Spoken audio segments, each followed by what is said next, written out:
கொண்டலாத்தி என்பது Africa, Asia மற்றும் ஐரோப்பா முழுவதும் காணப்படும் வண்ணமயமான பறவையாகும். இவற்றின் தனித்துவமான கிரீடம் இறகுகள் குறிப்பிடத்தக்கது. கூடு மற்றும் கூடு கட்டும் முறை: பழைய மரங்களில் உள்ள பொந்துகள் பாறைகளில் உள்ள சிறிய இடைவெளிகளில் கூடுகளை அமைக்கும்.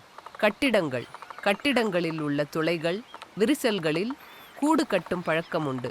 பிற இடங்கள்: சில நேரங்களில் தரையிலும் கூடுகளை அமைக்கும். கூட்டின் அமைப்பு: கொண்டலாத்தி கூடுகள் பொதுவாக இயற்கையான பொருட்களால் ஆனவை. நாணல், இலைகள், குச்சிகள் மற்றும் பிற குப்பைகளைக் கொண்டு கூட்டை உருவாக்கும். கூடு மிகவும் சுத்தமாக இருக்காது, சில நேரங்களில் துர்நாற்றமாகவும் இருக்கும். கூடு கட்டுவதில் கொண்டலாதியின் செயல்பாடு: கொண்டலாத்தி கூட்டை உருவாக்கும் போது அவை கிடைக்கும் பொருட்களைக் கொண்டு தங்களுக்கு பாதுகாப்பான இடத்தை தேர்ந்தெடுக்கும். கூட்டில் உள்ள குப்பைகள் மற்றும் கழிவுகள் அவற்றின் எச்சங்கள் காரணமாக கூட்டிலிருந்து துர்நாற்றம் வீசும். கொண்டலாதியின் முக்கிய உணவு பூச்சிகள்: இவை மண்ணில் உள்ள புழுக்கள், வண்டுகள், கரையான்கள் போன்றவற்றை தேடித் தின்னும்.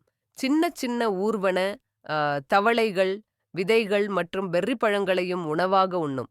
கொண்டலாத்தி பறவையில் ஆண் மற்றும் பெண் பறவைகளுக்கு இடையே வெளிப்படையான வேறுபாடுகள் இல்லை. பொதுவாக ஆண் பறவை சற்று பெரியதாகவும் அதன் கொண்டை சற்று பெரிதாகவும் இருக்கும். ஆனால் இந்த வேறுபாடு எப்போதும் தெளிவாக இருக்காது.